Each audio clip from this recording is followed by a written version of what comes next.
At the hospital.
প্রিয় দর্শক, আমরা আজকে আপনাদের সামনে আলোচনা করব যে কোন বিষয়গুলো আমাদেরকে মনে রাখতে হবে যে আমাদের কোনো ব্রেন টিউমার হচ্ছে কিনা। তো অনেকেই একটা ভ্রান্ত ধারণা পোষণ করেন, যেটা হচ্ছে যে মাথা ব্যথা যদি হয় তাহলেই সম্ভবত তাদের কোনো একটা ব্রেন টিউমার জাতীয় ওষুধ হয়ে গেছে।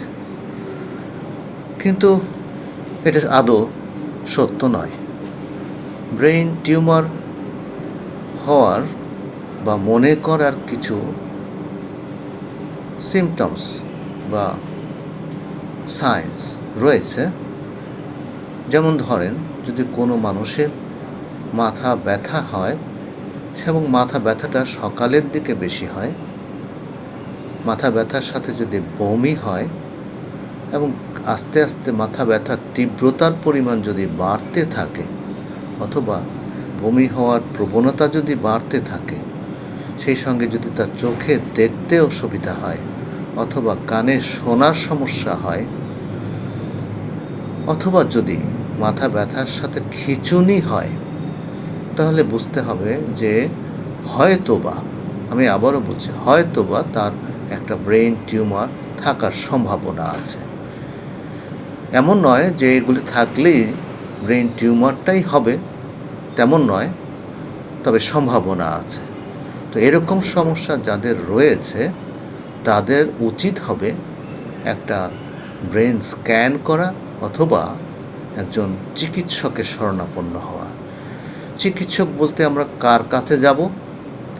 এই ব্রেন টিউমারগুলো নিয়ে যারা কাজ করেন তাদের কাছে যাওয়াটাই বুদ্ধিমানের কাজ হবে স্বাভাবিকভাবেই। তো সুতরাং আপনি একজন নিউরোসার্জনকে বেছে বের করুন আপনার কাছাকাছি, অথবা একজন নিউরোলজিস্টকে বেছে বের করতে পারেন। নিউরোলজিস্ট কী করবেন? আপনার পরীক্ষা নিরীক্ষা করে যদি ব্রেন টিউমার থাকে তাহলে হয়তো একজন নিউরোসার্জনের কাছে পাঠিয়ে দেবেন।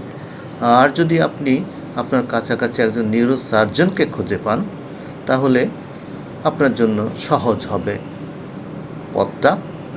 যেমন উনি দেখবেন, পরীক্ষা নিরীক্ষা করবেন, যদি ব্রেন টিউমার থাকে আপনাকে চিকিৎসার পরামর্শ দেবেন, অর্থাৎ হয় ওষুধপত্র দেবেন, আর না হয় আপনাকে অপেক্ষা করতে বলবেন, অথবা আপনাকে বলবেন যে ভর্তি হন, আপনার একটা সার্জারি বা অপারেশন লাগবে। ধন্যবাদ।